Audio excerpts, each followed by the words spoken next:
ទឹកឃ្មុំគ្មានថ្ងៃខូចគុណភាពនោះទេគេបានរកឃើញទឹកឃ្មុំដែលមានអាយុកាលជាង 3000 ឆ្នាំនៅក្នុងភ្នូរបុរាណអភិជនអេស៊ីបប៉ុន្តែវានៅតែអាចបរិភោគបានធម្មតាព្រោះវាគ្មានជាតិទឹកនិងមានជាតិអាស៊ីតខ្ពស់ដែលបាក់តេរីមិនអាចរស់នៅបានបង្គាមានបេះដូងនៅលើក្បាលជាធម្មតាយើងគ្រប់គ្នាបានដឹងថាបេះដូងភាគច្រើននៅក្នុងទ្រូងនៃរាងកាយប៉ុន្តែសរីរាង្គរបស់បង្គាគឺស្ថិតនៅផ្នែកក្បាលរបស់វាទៅវិញ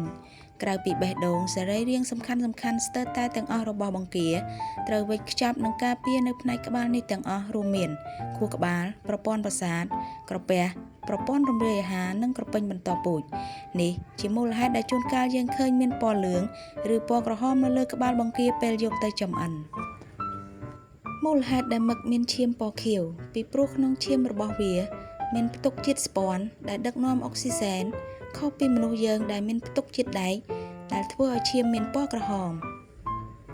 មឹកមានបេះដូងដល់ទៅ3បេះដូងចំនួន2ធ្វើការបូមឈាមទៅកាន់ស្រកីដើម្បីចាប់យកអុកស៊ីសែនហើយបេះដូងទី3ដែលជាបេះដូងចម្បងធ្វើតួនាទីបូមឈាមដែលផ្ទុកអុកស៊ីសែនទៅចិញ្ចឹមរាងកាយទាំងមូលមឹកអាចបដូរពណ៌ស្បែកនិងរូបរាងរបស់វាឲ្យដូចទៅនឹងមជ្ឈដ្ឋានជុំវិញដូចជាថ្មឬខ្សាច់ក្នុងរយៈពេលមិនដល់1វិនាទីពួកវាប្រើប្រាស់កោសិកាពិសេសនៅលើស្បែកដើម្បីពន្លាក់ពណ៌និងលាក់ខ្លួនពីសត្រូវឬលបចាប់ចំណី